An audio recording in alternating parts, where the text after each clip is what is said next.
Muy bien, bueno, compas, entonces ahora sí estamos grabando. Vamos a continuar con nuestra, con nuestra clase. Eh, la sesión pasada, el día de ayer, recordarán que ya terminamos de conversar todas las cuestiones sobre crédito y dinero endógeno, que en realidad son una introducción, ¿no? O sea, no olviden que en general todo el curso que estamos viendo, si bien lo hemos hecho con un nivel de profundidad relativamente aceptable, pero igual son introducciones, ¿no? A lo largo del curso he procurado dejarles algún material que está a nivel de enlaces, ¿no?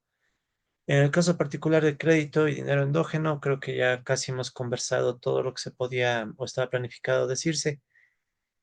Solamente enfatizar un poco, por un lado, ¿no? Este librito de Hein, que si no me equivoco ya lo mencioné en la clase pasada, pero de todas maneras reforzar un poco la idea. Sí, este librito de macroeconomía ya de tipo estrictamente post-keynesiana, ¿no? Este librito de Hein, que les recomiendo muchísimo que le revisen ya con lo que hemos revisado en el curso, más los modelos calequianos que vamos a ver al final.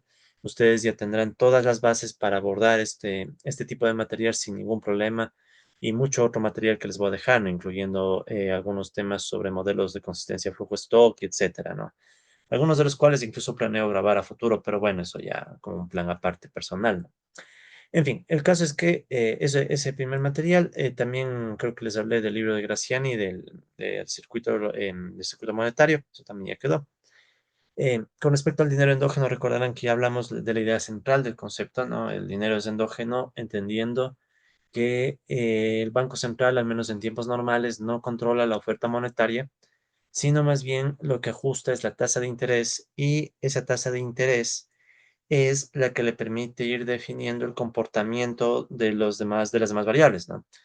De hecho, habíamos visto este esquema, ¿sí? En donde el Banco Central impone, digamos, una tasa de interés al dinero que se le otorga como reserva a los bancos, ¿sí? El dinero creado por la oferta monetaria, en definitiva, no, asociada al Banco Central.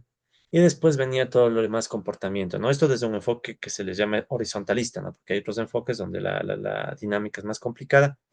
Pero en todo caso, eso vimos, ¿no? El Banco Central impone una tasa de interés, después los bancos privados a esa tasa original le ponen un margen para tener una rentabilidad, después de eso se cruzaba con la demanda de crédito, no la demanda que totalmente quisieran los agentes que exigen o piden crédito, sino más bien esta interacción entre lo que los demandantes de crédito quieren y la restricción al crédito que aplica el banco, ¿no? Por el hecho de que hay esta simetría de información y bueno, cosas que conversamos. Después de eso definía los créditos se transformaban en depósitos y después de los depósitos venía un requerimiento de reservas por parte del Banco Central, pero ese requerimiento de reservas, más bien el Banco Central en este enfoque se ajusta de forma pasiva, ¿no? O sea, el Banco Central crea la oferta monetaria según las necesidades endógenas del mercado de crédito. Entonces, por eso el concepto de dinero endógeno, ¿no? O sea, es endógeno a las necesidades de crédito que tiene la economía. Entonces, el Banco Central se ajusta y la discusión a veces es si se ajusta de forma pasiva con una curva de oferta monetaria horizontal o si el ajuste es un poco más complicado en donde podríamos tener otro tipo de curva de oferta monetaria. Y bueno, también les hablé un poco de que hay alguna evidencia sobre este esquema. Y por cierto, este esquemita también está en el notebook de este bloque, ¿no? A ver, solo que tengo que cargar los notebook. Sí, entonces en el notebook está también este esquemita del enfoque horizontalista del dinero endógeno, para que por favor ustedes lo exploren con más calma, vayan moviendo las variables, ¿sí?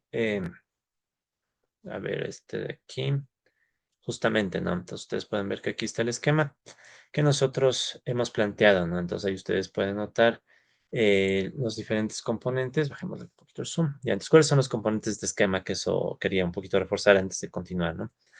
Entonces, verán, en ese esquemita que ustedes tienen aquí, que se supone que es el mismo que está en pantalla, ¿ya?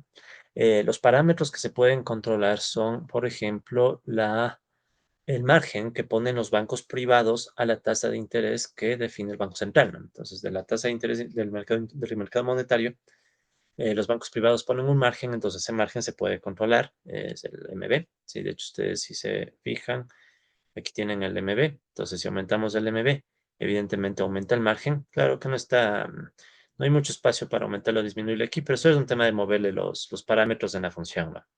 Sí, pero el caso es que está eso. De hecho, capaz que le voy a aumentar un poquito más. Aumentemos el máximo a 2, digamos, pero un segundito. 2, ya. Eso, entonces ahí ya tenemos más espacio para mover el margen. Entonces ahí pueden ir viendo cómo la recta que representa la oferta de crédito, que es la roja, ¿sí? Se va expandiendo según cómo se va moviendo el margen que los bancos asumimos desean ganar. Margen que surge gracias al poder de mercado que tienen, que eso lo vamos a ver ya en unos minutos en el modelo más, bueno, lo vamos a ver después en el modelo ya más calequiano, ¿no? Pero bueno, también ustedes pueden controlar otros parámetros como los que componen la curva de demanda de crédito nacional y también este epsilon que recoge la restricción al crédito aplicado por parte de los bancos privados. Sí, entonces igualmente ustedes aquí pueden ver que está el epsilon. Entonces, si ustedes reducen, por ejemplo, el epsilon, pueden ir viendo cómo se va restringiendo el crédito y por tanto, obviamente, ya la curva de demanda efectiva se contrae, ¿no? Esto podría interpretarse como una situación donde los bancos perciben mayor riesgo, digamos, por parte de sus clientes y dicen, no, o sea, como la situación es más riesgosa, confío menos en la información que ellos me dan y por tanto podría restringir más el crédito. Entonces, a medida que van restringiendo más el crédito, ven cómo se va contrayendo, restricción del crédito, el epsilon va cayendo. Entonces, se va contrayendo la curva de oferta de crédito, de demanda, perdón, ¿no? Ya la demanda efectiva, ¿no? Entonces, mientras más pequeño es este bar epsilon, hay mayor restricción al crédito, ¿no? Y bueno, ahí tienen otros parámetros para irle probando este esquemita, ¿no? Entonces, para que quede indicado. Entonces, queda indicado que el esquemita que está aquí también está en el, como todos los esquemas que hemos visto en el curso, no está en el notebook. Y finalmente, si alguien quiere entrar más en los detalles de la cuestión monetaria sin tener que leerse necesariamente los libros, les había recomendado este artículo que escribimos junto con otros compas, compa Leonardo Vera, un muy buen profe de macro también. Eh, digamos que es un profe que está involucrado igualmente en la teoría heterodoxa y todo, profe venezolano, pero que, bueno, hizo sus estudios en otros lados. Y el compa Brian Pérez, que igual él trabajado en varios lados ahorita y, bueno, como hemos hecho también algunas investigaciones. Entonces les invito a ver este artículo. Recuerden que la revista Review of Keynesian Economics, que es una revista, una de las tantas revistas que hay de estos enfoques heterodoxos, ¿no? Que les recomiendo ir viendo para que se vayan enterando un poco, ¿no? De hecho, justo este, déjenme ver, si me permiten, le voy a buscar un ratito en Scholar, Extent, the Global Extent, creo que es el Global Extent of, sí, que quisiera Testing the Global Extent, Extent of the business of the business money. Ya, solo quiero mostrarles un poquito eh, la revista, ¿no? Así como más o menos he tratado de irles mostrando también de paso algunas revistas para que vayan conociendo. Me comí una ahí, pero bueno.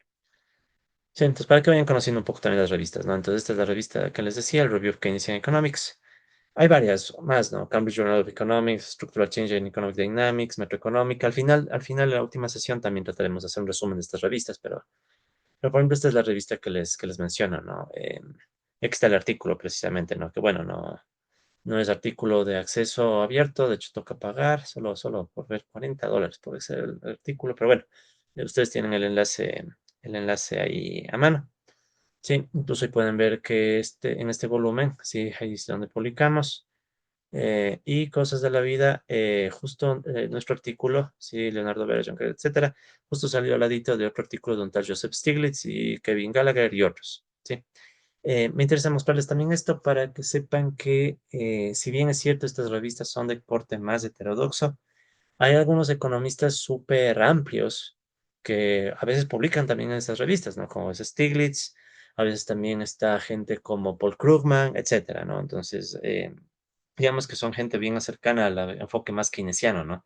Que tienen una visión súper amplia y sin necesariamente ser totalmente heterodoxos, porque recuerden que, por ejemplo, Stiglitz tiene un montón de aportes más bien de la línea ortodoxa, pero también están ahí, ¿no? O sea, también están en esta discusión, a veces también hacen publicaciones como las que ustedes ven. Entonces, para motivarles a que exploren más, ¿no? También las revistas, porque vale la pena, o sea, vale la pena que sepan que desde la macro heterodoxa sí se puede hacer aportes que también dialoguen con con otras corrientes, ¿no? Y como, bueno, ha sido un poco mi política en el curso, ojalá se haya podido percibir. No es que yo venga aquí a mostrarles lo que yo hago y yo sé, para mostrarles que yo tengo la verdad absoluta, nada de eso, ¿no? Es más bien simplemente para que se vayan enterando, ¿no? O sea, muchas de las cosas que tal vez yo he publicado también pueden estar mal. Eso ni siquiera una publicación garantiza, ¿no? Que todo esté bien, sino que es para que se enteren, ¿no? Hay más cosas, quién sabe ustedes con el tiempo incluso puedan publicar algunas de sus propias investigaciones, si tienen interés me pueden con todo gusto contactar, etcétera, ¿no? O sea, la idea es más bien motivarles a que vean que hay un mundo más allá de simplemente hacer estos modelitos y estudiar y ya, ¿no? O sea, uno puede hacer estas investigaciones que luego pueden significar incluso réditos laborales y eso para quien esté en ese camino, ¿no? Un poco más académico. Pero bueno, compas, eso como para complementar lo del dinero endógeno y también ya recordar que la clase pasada mismo ya pasamos al siguiente punto, que era básicamente el completar el modelo que habíamos visto al inicio de Joan Robinson. Porque recuerden, toda esta discusión que hicimos del dinero endógeno la hicimos como respuesta a que en el modelo neo-robinsoniano que nosotros revisamos, especialmente cuando estudiamos el efecto del espíritu animal, veíamos que este aumento de la confianza de las empresas, ¿no? De este aumento del grado de confianza, provoca, sí, por un lado, lo que, bueno, tiene sentido, ¿no? Se expande la demanda por el hecho de que aumenta la inversión, las empresas piden un crédito, logran el poder de compra ex nihilo, ya saben, o sea, de la nada, supuestamente, según el enfoque keynesiano. Los bancos le dan esa capacidad a las empresas, estas invierten más, se expande la curva o la función de inversión, se expande la tasa de crecimiento de la economía, se expande la tasa de ganancia, pero teníamos este resultado paradójico de que hay una caída del salario real. Entonces, como que nos faltan piezas en el modelo, ¿no? Como que el modelo queda un poquito incompleto y no explica por qué pasa esto, o sea, cuál es el mecanismo que nos podría llevar a este resultado, ¿no? Y por eso primero hablamos de dinero endógeno, ¿no? Para justificar la expansión exógena de la inversión, o sea, justificar por qué la inversión puede crecer de golpe, de la nada. Sí, entonces venía la respuesta que era el crédito y la creación de poder de compra ex nihilo, que después se paga, ¿no? O sea, ese poder de compra que al inicio se crea. Si ustedes se acuerdan en la cuestión del circuito monetario, después las transacciones permiten volver a pagar todo lo que originalmente se adquirió de crédito, ¿no? Pero ahora nos toca completar la parte de que eso mismo sucede con la distribución del ingreso. Sí, entonces hacia allá va el modelo que vamos a nosotros revisar, que ya empezamos de hecho a revisar y saltándome cositas, yéndome al meollo del asunto, sí, el artículo de base para esto es el trabajo de Stephen Marlin, este artículo que he citado también por Blecker y Setterfield, y que bueno, ya lo vimos un poco, pero de hecho bueno, este es el artículo, ¿no? Este ya lo vimos, pero también quiero mostrarles la revista, ¿no? Ya aprovechando que estamos en eso. Entonces, la revista, recuerden, es la Cambridge Journal of Economics. Sí. No he tenido la suerte todavía de publicar ahí, pero ojalá algún día. O quién sabe, alguno de ustedes, sería chéverísimo. Verán, no les he contado, esto tal vez lo podemos conversar también algún rato, si desean. Yo ya tengo algunos alumnos, exalumnos, ¿no? Que ahora son hasta profesores y algunos ya han publicado cosas, ¿no? Diferentes niveles. Entonces es chévere ver cómo los propios alumnos que uno les ve, ¿no? Con los años desarrollan y también se vuelven o se meten en estos temas, ¿no? Entonces, quién sabe, tal vez alguno de ustedes o yo mismo, no sé. El caso es que esta es la revista, ¿no? Cambridge Journal of Economics. Esta es una de las top también o sea, trata de mostrarles revistas fuertes, ¿no? Revistas top en el campo heterodoxo, ¿no? Ellos al menos tratan de recuperar la herencia de autores como, bueno, Marx, pero también como los post-keynesianos, ¿no? Joan Robinson, etcétera, ¿no? Déjenme ver si hay una sobre la revista. Content about. Sí, entonces, y es interesante, por eso quiero hablarles de esto, ¿no? Primero, bueno, aquí ustedes pueden ver que en esta revista justamente se habla de Marx, Keynes, Kalecki, John Robinson, Caldor, muchos de los autores que hemos visto en el curso, ¿no? O sea, como para decirles que lo que les estoy tratando de transmitir se conecta con este tipo de cosas, ¿no? Pero también quiero mostrarles algo que es bien interesante, ¿no? En esta revista. Eh, y es bueno, aquí está el enfoque, ¿no? Que tienen aquí.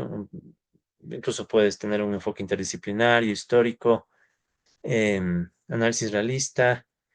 A mí me gustaba, no sé si estaba por aquí, déjenme ver, tal vez no está. ¿No?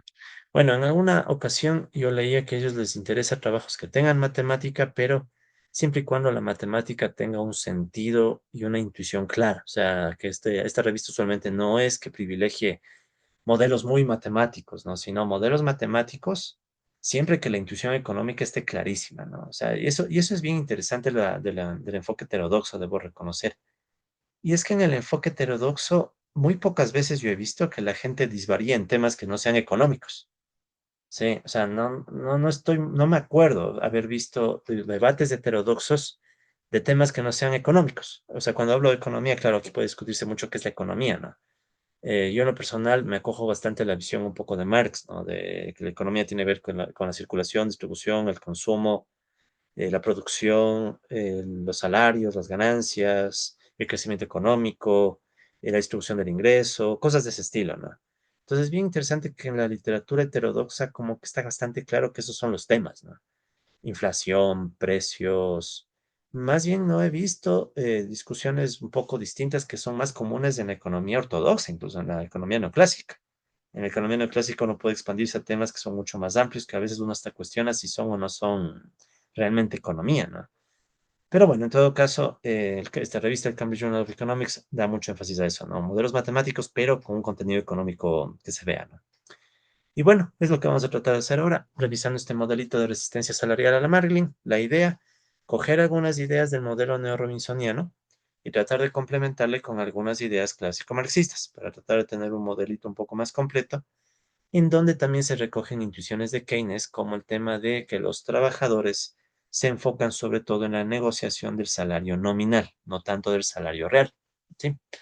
Entonces, continuamos desde ahí. Un poco de esto ya hicimos la clase pasada, pero digamos que ahorita que entramos en calor nos vamos de largo, ¿no? Muy bien, entonces, ¿cómo iba la idea? La idea es, recordaron ustedes que teníamos la definición del salario real, ¿sí? Salario real, que era el salario nominal con respecto a los precios. Y si aplicábamos log diferenciación, llegábamos a esta ecuación. La tasa de variación del salario real es igual a la tasa de variación del salario nominal y la inflación. Recuerden que la inflación sería básicamente la tasa de variación de los precios. Entonces, lo que ahora vamos a hacer, que no hicimos en el modelo neo-robinsoniano, es contar la historia de cómo se van a ajustar estos dos, cómo se ajusta el salario nominal y cómo se ajustan los precios.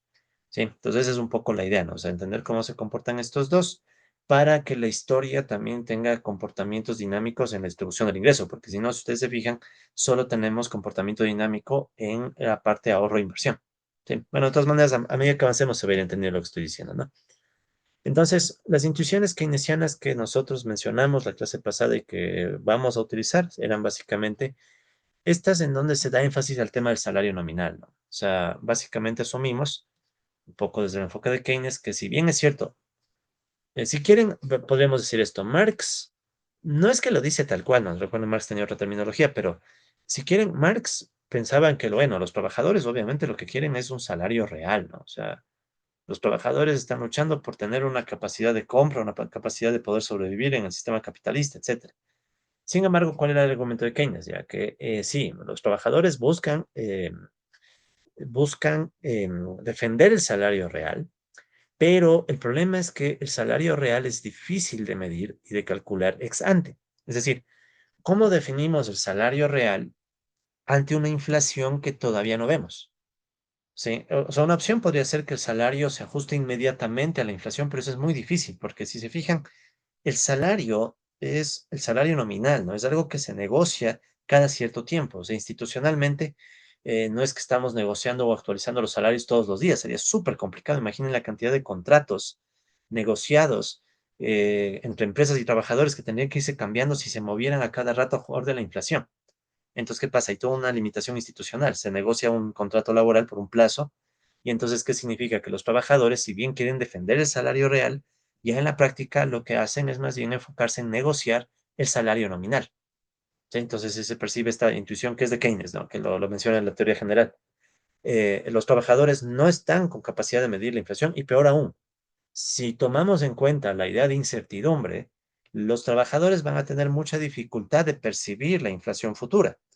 Pueden hacerse una idea, pero claro, les faltaría mucha información, no estarían muy claros de qué shocks pueden aparecer en el camino. Por ejemplo, imagínense, a fines del año pasado, inicios de este año, los trabajadores creo que ninguno tenía pensado, por ejemplo, que en Ecuador, tomamos el caso ecuatoriano, y bueno, disculparán quienes ven estos videos y damos mucho énfasis a Ecuador, pero bueno, estamos haciendo el curso desde Ecuador, entonces obviamente el énfasis es acá.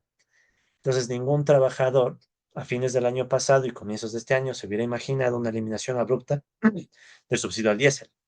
Claro que ya había indicios, pero no tan abruptamente como terminó pasando.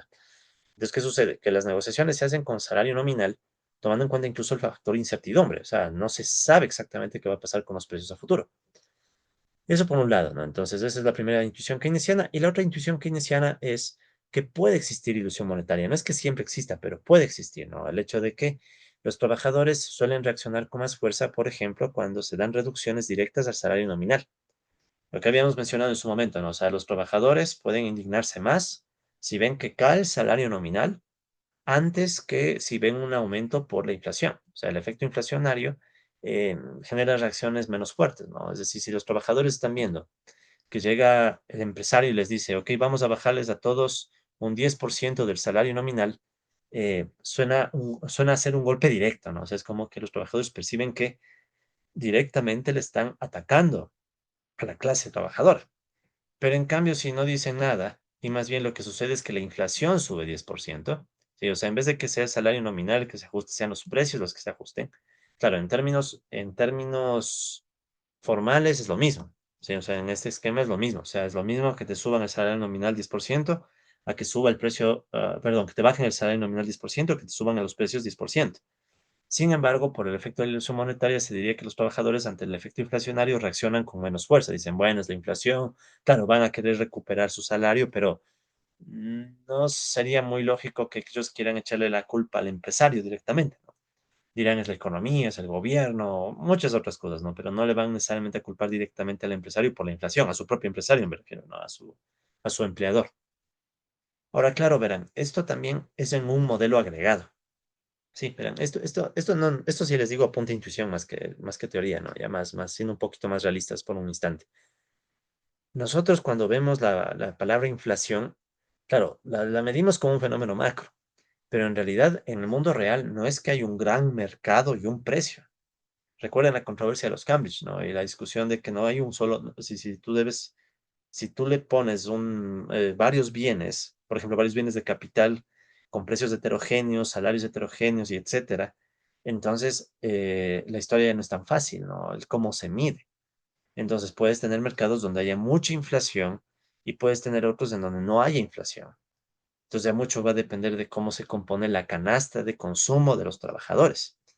¿Sí? Entonces puede ser que qué tal si es una inflación del 10%, pero de esa inflación del 10%, mucha se concentra en productos que no consumen directamente los trabajadores. Entonces, no necesariamente el aumento de precios 10% es lo mismo que una caída del salario nominal de 10%.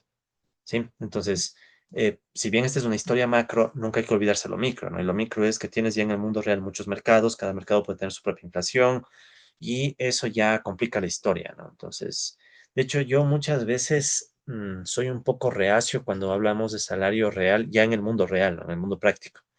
¿Qué es el salario real? Depende mucho de la canasta de consumo. Y la canasta es una canasta con bienes heterogéneos. Y si hay bienes heterogéneos, vas a tener un problema de cuantificación porque cada bien heterogéneo va a tener diferente composición trabajo-capital. Y si tienes diferente composición trabajo-capital, cuando cambien los salarios se te va a mover todita la valorización. Entonces, la variable en sí misma es complicada, ¿no? Ya en el mundo real. Pero bueno, no nos complicamos mucho, nos mantenemos en el enfoque macro de un solo bien. Entonces, esa es la idea del uso monetario en este contexto, ¿no? Los trabajadores reaccionan más a cuestiones nominales que a cuestiones reales. Y aparte, esto era más como un comentario, recuerden que también podíamos plantearnos la idea de que los trabajadores miran bastante cómo se comportan los salarios en términos relativos, en donde si tienes un par de trabajadores, ¿verdad? Que hacen exactamente la misma labor y ambos al inicio ganan, digamos, $1,000, ¿verdad? $1,000. Entonces, a criterio de Keynes, si resulta ser que a un trabajador se le baja a $800, pero al otro trabajador no, entonces cambian los salarios relativos y este trabajador va a sentirse indignado porque dirá, ¿y por qué a mí me bajan y al otro no? Sí, o sea, un tema de discriminación, por ejemplo, ¿no? No va a sentirse cómodo. Y como les había dicho, y eso ya, si quieren lo discutimos algún día fuera de video, la posibilidad de que, claro, o sea, esto de aquí, que decía Keynes, podría matizarse si tomamos en cuenta diferencias de género, ¿no? Es decir, tal vez ciertos trabajadores sí están a gusto de saber que ganan más que otras personas por diferencia de género. O sea, como yo soy hombre, yo me siento a gusto de ganar más que una mujer. Créanme o no, yo he visto eso. O sea, no les estoy contando desde la teoría, estoy contando desde la realidad. Yo he visto gente, hombres, que a veces se sienten felices por saber que su mujer, su pareja, ¿ya? Gana menos, pese a que hacen cosas muy parecidas. Pero claro, ahí viene un tema de relaciones de poder, ahí viene otro tema, del cual no quiero meterme mucho. Si quieren, eso lo podemos discutir fuera de video, podemos incluso hacer polémica ahí. A mí en el fondo me gusta hacer esas polémicas, pero reconociendo que, bueno, desde la economía, ¿no? Que es lo que uno medianamente sabe. Pero bueno, es otro tema. El caso es que esa es la idea de los salarios relativos, ¿no? Entonces, ¿cómo vamos a implementar estas intuiciones? ¿Sí? Entonces, vamos a seguirles a Blaker y Setterfield y vamos a recoger estas intuiciones de forma simplificada con la siguiente ecuación dinámica para el salario nominal. ¿Sí? Entonces, vamos a tener una ecuación dinámica que nos va a decir cómo se va a mover el salario nominal. Y es esta ecuación que está aquí, ¿no? Em, aquí un pequeño ajuste, disculpen un segundo. Se disculparán que hago estos ajustes a mitad del video, pero pues es que son tantas láminas, pero bueno, lo importante es que quede bien esto, ¿no? Un segundito. Mega cero. Ya, ya. Ajá. Listo, perdón por el lapsus. Entonces, esa es la ecuación dinámica que utilizan Blecker, etcétera, y prácticamente la misma simbología. ¿Qué tenemos? Entonces, aquí ustedes pueden ver que tenemos la tasa de crecimiento del salario nominal, ¿sí? Y estamos asumiendo que esa tasa de crecimiento del salario nominal va a depender de la diferencia entre el salario real que nosotros ahorita como trabajadores recibimos, como los trabajadores, y otro salario que le vamos a poner con una barrita, ¿no? Que es como el salario objetivo o el salario que tienen deseado los trabajadores ganar, ¿no? Y este omega es como la velocidad de ajuste. Ya se han de ir acostumbrando, ¿no? Estos factores que vamos poniendo acá usualmente son velocidades de ajuste, ¿no? O sea, aquí nos dice hasta qué punto el salario nominal se ajusta a esta brecha, ¿sí? Entonces, miren, aquí está la intuición, ¿no? Entonces, la intuición es la siguiente. Cuando el salario real, miren, estoy partiendo del real, o sea, de este lado tengo un comportamiento real, ¿no? ¿Ya?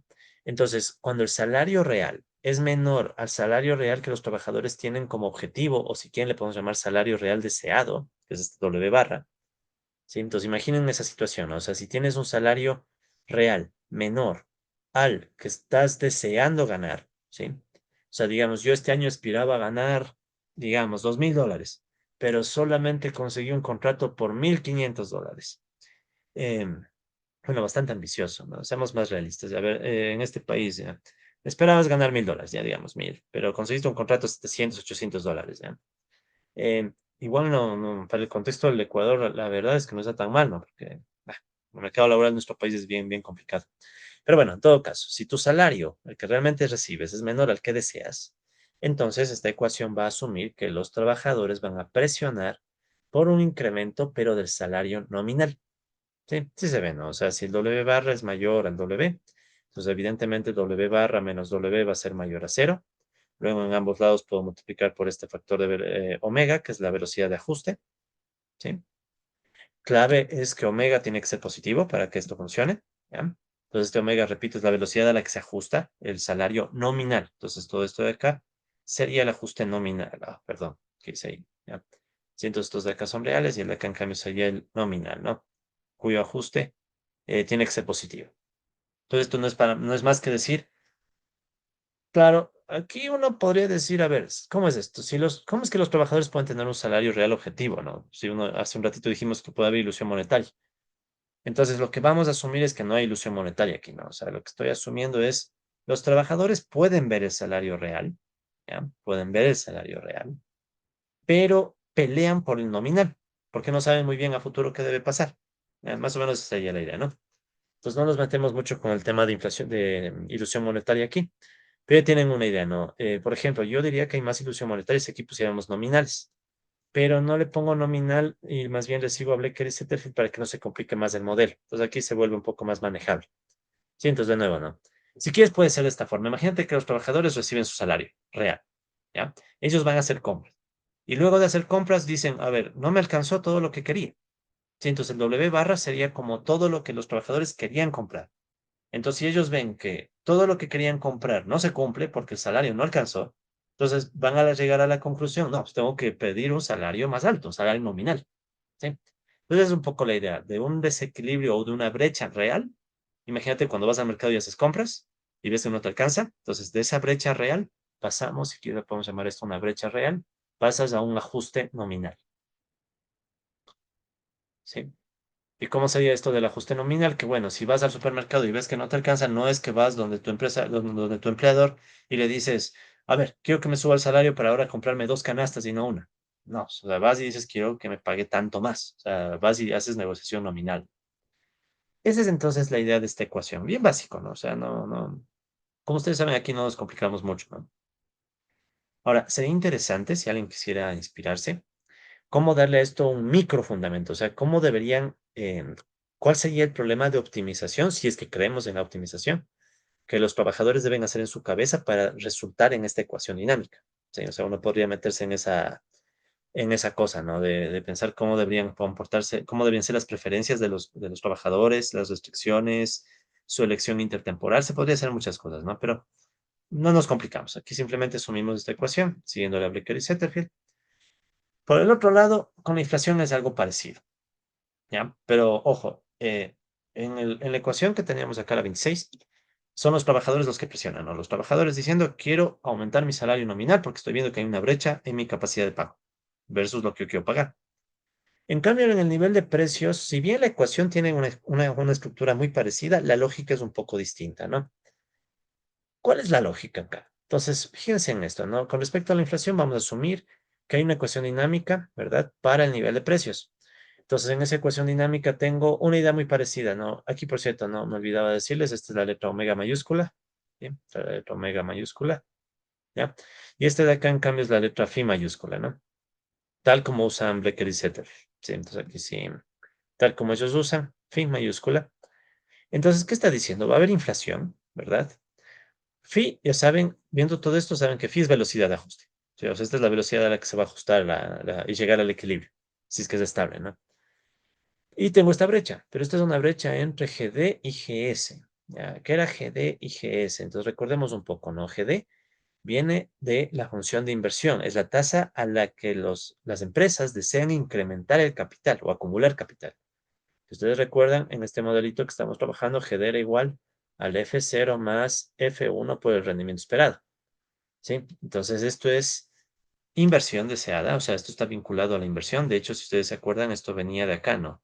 La inversión deseada es la tasa de crecimiento deseada del capital aplicada al capital original. Y por el otro lado, en cambio, que tengo la GS que representa. Recuerden que la GS recogía esa expansión que se logra cuando los capitalistas ahorran una parte de su rentabilidad. ¿Sí? ¿De acuerdo? Y esto venía, en cambio, del lado del ahorro. Sería la función de ahorro, ¿no? O sea, recuerden, los capitalistas ahorran de modo tal que con ese ahorro se podría hacer crecer el capital una tasa G, GS por K, ¿sí? ¿De acuerdo? Entonces, si me da un segundo, quiero llevarme esto a mi pizarra, que me falta espacio. Un segundito, ya. Ok, entonces fíjense, no tengo esto. Ahora, ¿qué sucedería si yo resto inversión menos ahorro? Sí, inversión menos ahorro. Por el lado de la inversión sé que es la tasa de crecimiento deseada del capital y por el lado del ahorro sé que es la tasa a la que crecería el capital si usamos todo ese ahorro, multiplicada también por K, ¿ya? Si yo tomo esto y divido para acá, entonces evidentemente que me va a quedar lo siguiente, ¿no? O sea, I menos S dividido para acá sería lo mismo que, entonces ahí pueden ver que la letra K se va a simplificar, o sea, el capital se simplificaría y solo quedaría justamente esa resta, ¿no? GD menos GS. ¿Y qué es inversión menos ahorro? Inversión menos ahorro es el exceso de demanda. ¿Sí? Recuerden que la inversión viene por el lado de la demanda. En cambio, el ahorro viene por el lado de la oferta. ¿Sí? ¿Cómo es eso? Recuerden ustedes pensando en una economía muy, muy simple, ¿no? O sea, por el lado de la demanda agregada, en una economía cerrada y sin gobierno, la demanda básicamente es para consumo o para inversión, ¿verdad? ¿Sí? Eso es por el lado de la demanda. Por el lado de la oferta, nosotros sabemos que la producción, ¿verdad? La producción que sería la Y, permite después de que se vende, ¿sí? O sea, piensen que ahora, aquí estamos viendo como demandantes, ¿no? Se demanda para consumo, para inversión, hogares y empresas. Por el lado de la oferta, en cambio, las empresas venden la producción y obtienen un ingreso, y luego con ese ingreso, ¿qué hacen? Con ese ingreso se da el pago bueno, básicamente con ese ingreso hay dos chances, ¿no? Pensemos en los trabajadores. ¿Los trabajadores qué hacen? Reciben salarios y los capitalistas que tienen una ganancia, ¿sí? Ok, entonces si yo hago la demanda menos la oferta, eso se llama exceso de demanda. Sí, probablemente ustedes ya han visto antes este concepto, ¿no? De exceso de demanda, o sea, cuánta demanda hay adicional con respecto a la oferta. Entonces, la exceso de demanda sería la demanda agregada menos la oferta agregada. Yo no sé por qué aquí no puse la A, sería oferta agregada, ¿no? Oferta agregada que se vuelve ingreso, ¿no? Oferta agregada que después cuando se hace la venta sirve como ingresos para distribuirse entre trabajadores y capitalistas, ¿no? Por el lado de la demanda agregada, entonces este exceso de demanda lo voy a llamar ED, ¿no? Exceso de demanda sería demanda agregada, que es el consumo más la inversión, ¿verdad? Menos, ya, entonces, un segundito, ya. Esta sería la demanda agregada, ¿no? Menos, y por el lado de la oferta agregada tenemos los salarios más la tasa, sí, más el rendimiento aplicado al capital, ¿no? Entonces, ¿qué va a pasar con este exceso de demanda? Por el lado del consumo y la inversión no tengo más que hacer. O bueno, si ustedes se fijan, pensando en el consumo hay desde dos fuentes, sería el consumo de los trabajadores más el consumo de los capitalistas, ¿sí? Más la inversión, que esa sí sabemos que solo la hacen los capitalistas en este modelo, ¿no? Estamos viendo que solo hay capitalistas que invierten, ¿no? Eso por un lado. Por el otro lado tenemos otra vez el salario. Creo que voy a quitar los paréntesis de una vez, un segundito. Tengo este paréntesis, también quitamos este otro. Ya, de una vez. Entonces, ¿qué más nos va a quedar? Sería menos salarios y menos el rendimiento de los capitalistas. Ahora, tenemos nosotros por ahí el supuesto, recordarán, de que los trabajadores utilizan todos sus salarios solo para consumir, ¿sí?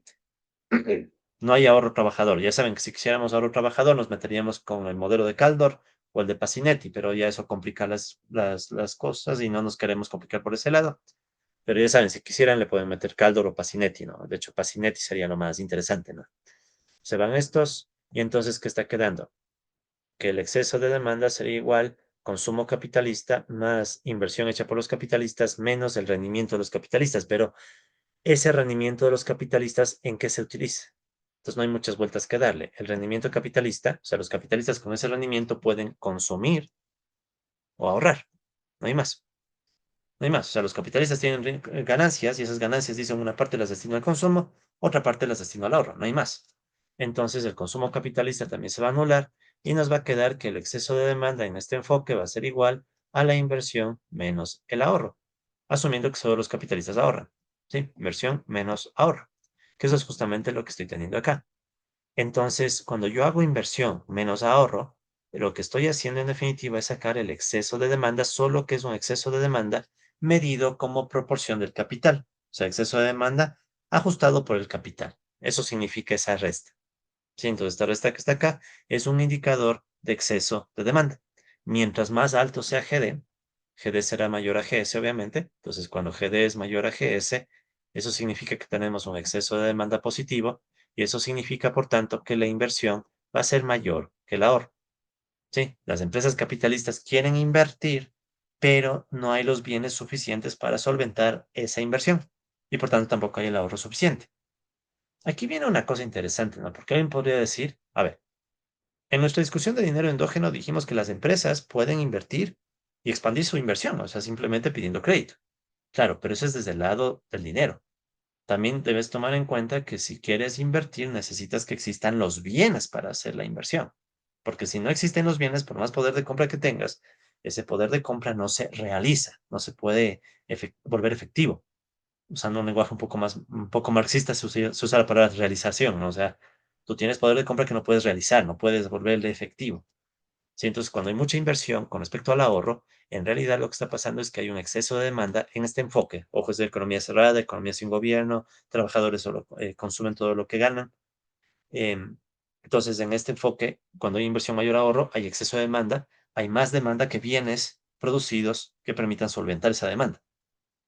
Entonces, ¿Qué es de esperar en esa situación donde tienes un exceso de demanda? ¿Sí? ¿De acuerdo? Voy a volver a escribir ese resultado nada más. Entonces habíamos dicho que GD menos GS con rojo, con rojo, con rojo. Un segundito. Estoy peleado con los colores. A ver, esto es rojo, ya. Entonces decía, ¿no? El resultado que vimos hace un segundo, entonces que GD menos GS es básicamente el exceso de demanda, pero ajustado por el capital utilizado o instalado, ¿no? Perdón, instalado, ¿ya? Ok, entonces si la GD es mayor a GS, hay un exceso de demanda, hay más demanda que oferta, hay más demanda que bienes que estén disponibles. Entonces, para ver si alguien está vivo, ¿qué esperaríamos, compas? ¿Qué esperaríamos si hubiera un exceso de demanda positivo, por ejemplo? O sea, si el GD fuera mayor a GS y por tanto hay un exceso de demanda positivo, ¿qué esperaríamos con los precios? Que suban los precios por la escasez, ¿no? Sí, exacto, ¿no? O sea, por la escasez y esa presión que están haciendo desde la demanda, las empresas que quieren invertir, ¿no? De hecho, si somos bien finos, esto es un exceso de demanda por el lado de la inversión, porque en cambio por el lado del consumo no hay exceso de demanda, ¿no? En el lado del consumo estamos asumiendo que todo marcha bien, ¿ya? Pero bueno, entonces esa es la cuestión. Esperamos que los precios suban y eso es lo que está haciendo esta ecuación. Entonces, esta ecuación está diciéndome, va a haber inflación si en el mercado hay demasiada demanda versus oferta. ¿Sí? Es lo que está aquí, ¿no? Entonces, la intuición, los precios suben cuando la inversión deseada supera la inversión que puede alcanzarse con el ahorro, ¿ya? ¿De acuerdo? Es decir, existe una inflación inducida por exceso de demanda en el mercado de bienes, ¿ya? Entonces, desde el exceso de demanda. Entonces, si quieren, es como las empresas, viendo que está demandándose mucho más de lo que se produce, empiezan a subir los precios. Y el factor que está aquí, el factor phi, diría la velocidad a la que se da ese ajuste, ¿no? Ok, entonces miren, ya le estamos dando una historia tanto a cómo se mueve el salario nominal. Entonces, miren, el salario nominal depende de los deseos de los trabajadores de compra, de capacidad de compra, con un salario real deseado. Y en cambio, en la parte de la inflación, estamos viendo una inflación, pero por el lado de desajuste o desequilibrio en el mercado de bienes, ¿ya? Evidentemente que estas historias podrían complicarse más, ¿no? De hecho, desde un enfoque un poco más marxista, yo, por ejemplo, criticaría esta ecuación, porque en esta ecuación no estoy viendo por ningún lado el efecto del empleo, pero tampoco es tan grave, porque si quisiéramos complicarle más, podríamos decir que el salario deseado depende de la tasa de empleo. Y podríamos hacerlo todavía más difícil, ¿no? Entonces, yo he visto modelos donde hacen eso, o sea, es donde después coges el salario deseado, real, y eso podrías vincularle con la tasa de empleo. Mientras los trabajadores estén más fuertes porque hay más empleo, ese salario deseado podría ser más alto, ¿sí? Pero eso no tiene este modelo, eso digo que es una variante que se le puede hacer ya desde una discusión más marxista, ¿no? Porque recuerden que esto ya tendríamos que meter discusión de ejército laboral de reserva, Marx, cosas que hemos visto antes, como por ejemplo en el modelo de Goodwin, ¿no? Por el lado de la inflación, en cambio, estamos asumiendo que en la inflación no se percibe el efecto de los costos. Esta es más bien una inflación que responde a desequilibrios de mercado. También podríamos agregar el factor costos. De hecho, yo estaba queriendo agregarle el factor costos, pero la ecuación se hace un poquito más, o sea, los resultados se hacen un poquito extensos y no vale la pena. Sí, por ahora no vale la pena más bien. Pero sí, sí, sí, por ejemplo, si quisiera meterle, ¿qué estaba haciendo yo? Verán, lo que yo estaba queriéndole hacer era agregarle otro factor. Entonces yo le ponía aquí un phi 1 y aquí un phi 2. Y aquí tú puedes poner el crecimiento del mismo salario nominal. Entonces podrías asumir que las empresas no solo suben los precios por desequilibrio en el mercado, sino que también podrían subir los precios como reacción al alza salarial. Si los trabajadores piden más salario nominal, listo, les damos más salario nominal, pero por el otro lado también les subo el precio. Yo he visto modelos así, por eso es que yo quería hacer esto, sino que este término no nos cambia mucho este modelo, cambian otros, pero en este no le mueve mucho. Sí, pero para que vean, ¿no? O sea, básicamente estas ecuaciones permiten ir moldeando, ¿no? Según las hipótesis que tú plantees. Y en un enfoque y en un estudio más realista, estas serían las ecuaciones que tocaría verificar con econometría, ¿no? De hecho, una pregunta, igual para ver si están por ahí, compas. ¿Ecuaciones de comportamiento o identidades? ¿Qué opinan?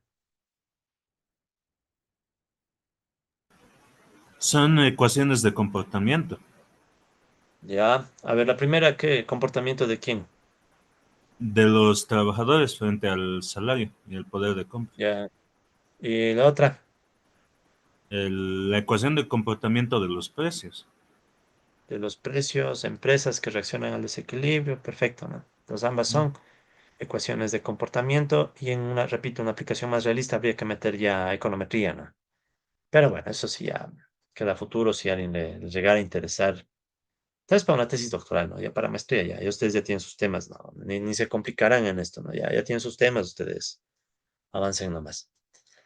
Ok, sigamos. Entonces, ¿qué viene ahora? Tomen en cuenta que estas dos ecuaciones son piezas para explicar el comportamiento del salario real. Recordaremos una vez más que el salario real era el cambio entre el salario nominal y la inflación.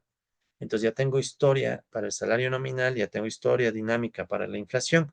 Entonces puedo juntar ambas ecuaciones para generar el comportamiento, o sea, la ecuación que me dice cómo se va a mover ya no el salario nominal, sino el salario real.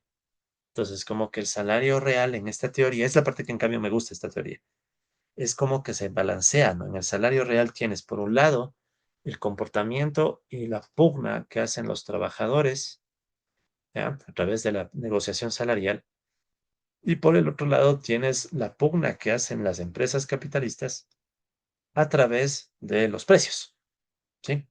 Y es interesante porque, bueno, me parece a mí interesante porque, o sea, si uno lo ve, los trabajadores rara vez están peleando por el precio al que vende el producto a la misma empresa en la que trabaja.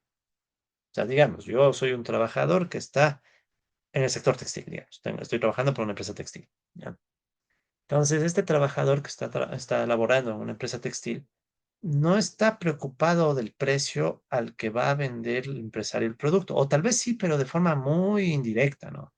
Tal vez los trabajadores pueden decir, no, si usted está cobrando un precio muy alto, ¿cómo no me va a pagar un mejor sueldo? Tal vez por ahí no. Tal vez por ahí. Pero no es que el trabajador se va a quejar y decir, oiga, no suba mucho el precio del producto que me va a bajar mi salario real. No, pues, o sea, el trabajador no.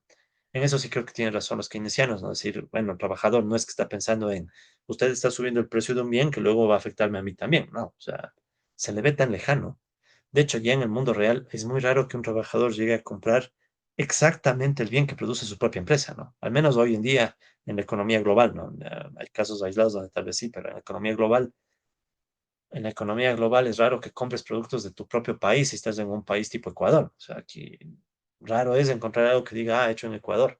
Me refiero a productos manufacturados, ¿no? Sobre todo. O sea, pero bueno, esa es otra historia. El caso es que en esta ecuación entonces se balancea esa pugna trabajadores y empresas capitalistas y uno hasta podría plantear algo ya más tipo teoría de juego aquí, ¿no? O sea, si uno quisiera, podría hacerle más estratégica a la interacción y decir cómo los trabajadores, más que nada, cómo las empresas también ¿no? reaccionan ante la elección del órgano. O sea, y les digo porque he visto, ¿no? Por ahí, yo he visto incluso algunos trabajos donde meten teoría de juegos en esta discusión y negociación salarial, ¿no?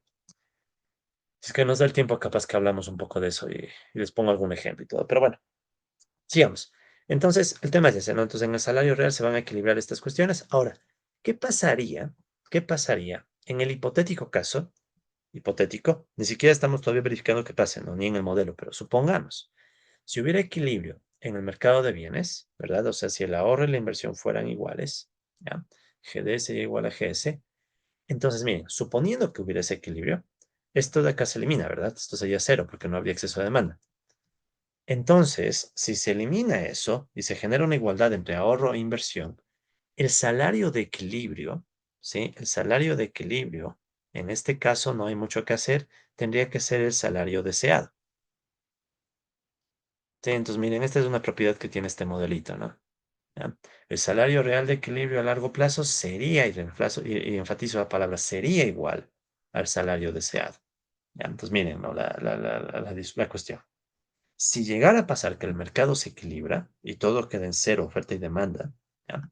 Entonces los trabajadores obtendrían exactamente lo que desean en el equilibrio, ¿ya? Luego discutimos si es estable, inestable, lo que sea, pero en el equilibrio los trabajadores obtendrían lo que están buscando, ¿ya? ¿Cómo sería el argumento contrario? Que si en el mercado hay desequilibrio, sí, o sea, ya sería lógica al revés, ¿no? Si en el mercado hay desequilibrio, entonces, sí, si aquí esta igualdad no se cumple y por tanto hay un exceso de demanda positivo, entonces esto de acá va a fastidiarle al otro lado e incluso entonces en el equilibrio los trabajadores no van a ganar lo que deseen, ¿sí? Entonces ya vamos a ver un poco a dónde nos va a llevar esto, ¿no? Ok, entonces justamente aquí empieza, aquí es donde el modelo se pone bien interesante, ¿no? Porque podríamos habernos quedado con el modelo neo-robinsoniano, pero esta es la parte interesante del modelo de Marlin, ¿verdad? Y por eso creo que también Blacker y Setterfield lo ponen en el libro. ¿Qué tal si ahora, ya, esto es hipotético, pero qué tal si abandonamos el supuesto de equilibrio? Supongamos. O sea, recuerden, estamos en macro heterodoxa y en macro heterodoxa, bueno, no es que todo vale, pero en macro heterodoxa estamos para experimentar, ¿no? O sea, es menos rígida que en la macro más y en la micro más ortodoxa, ¿no? Aquí es, a ver, realistamente hay desequilibrios. O sea, yo personalmente soy de los que cree que hay, que el capitalismo lleva a los desequilibrios. Incluso Marx, por hablar un ratito muy, disculparán que en este curso he hablado bastante de Marx, ¿no? Aún así he tratado, verán, no vayan a creer que el profe quiere que se vuelvan marxistas, nada de eso, ¿no? O sea, he tratado de ponerles diferentes enfoques. Hoy estamos en el enfoque keynesiano. Sin embargo, esto, quieras o no, sí conecta un poco con el concepto de sobreproducción de Marx, ¿no? Yo, por ejemplo, soy bastante afín a la idea de que el capitalismo sí genera sobreproducción.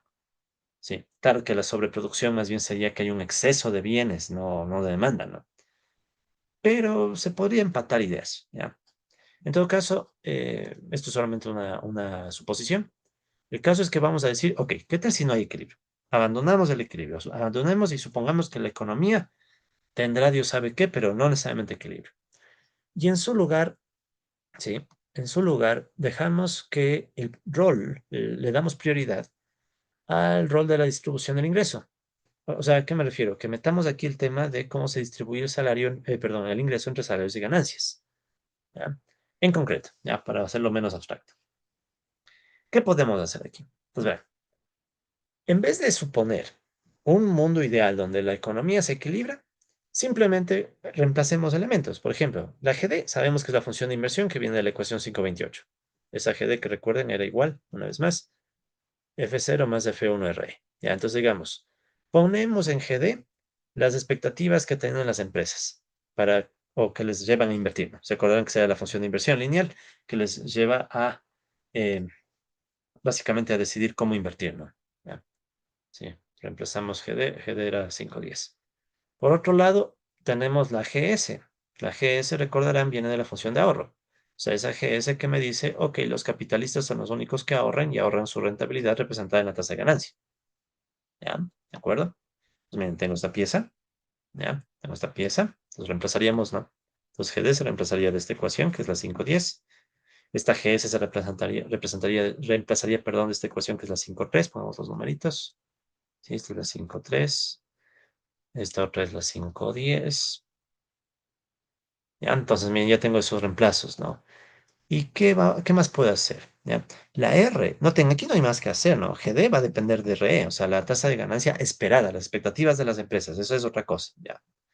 Pero esta R es la tasa de ganancia efectiva, es la tasa de ganancia que realmente obtienen los capitalistas. Esa nosotros la podemos reemplazar por la relación salarios-ganancia planteada en 520. ¿Cuál era esa relación salarios-ganancia de la 520? O sea, en pocas palabras, esta R la podemos reemplazar por esa ecuación que recordarán, decía, creo que era algo así, W igual QL por 1 menos A1 R sobre UN. Sí, estoy casi seguro que esta era la 520. Ya, déjenme ver, he hecho tantas veces esto y sin embargo, no, a veces me olvido. Solo quiero verificar que es la 520 y no estar mal. Sí, esa misma es. Ya. ¿De acuerdo? Entonces, miren, entonces, ¿qué es lo que va a pasar? Ya no vamos a hacer los reemplazos, ¿no? Esto ya es mucha mecánica y está hecho también en el notebook, así que no tiene sentido. Pero entendamos la lógica. Entonces, teníamos una ecuación, recuerden, del salario real, que me decía salario real depende de cómo cambia el salario nominal y la inflación. Luego, en la lámina anterior vimos que teníamos una ecuación para el salario nominal. Recuerden que habíamos asumido que el salario nominal dependía de una velocidad de ajuste que era omega por cuánto desean los trabajadores menos cuánto realmente se les paga en términos reales, o sea, poder de compra. Y en cambio, la inflación, que hemos dicho que responde, ¿de acuerdo?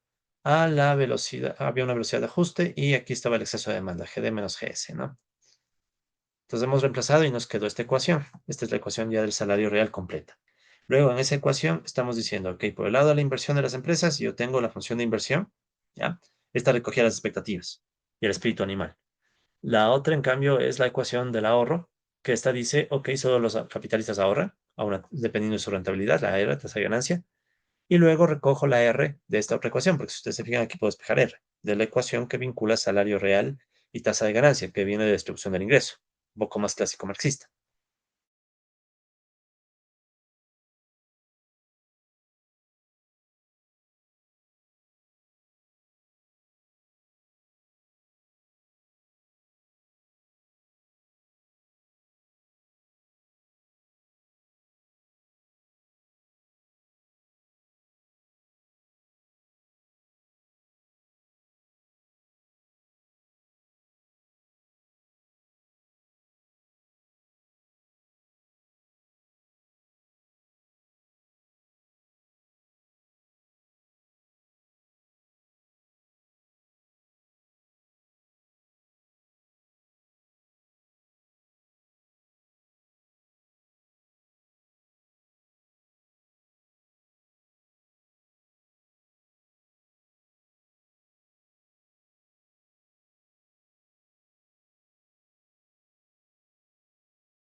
Aló, profe, se le cortó.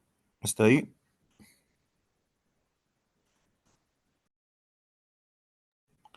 No se le escucha nada, profe.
Aló, compas, tal vez me escuchan.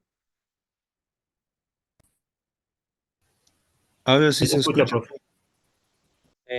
Disculpen, creo que, no sé, tal vez un ave se chocó con algún cable por ahí.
Aló, ¿me escuchan ahí? Se escucha, Sí, profe. sí se escucha. Sí, profe. Listo. Les pido disculpas. Creo que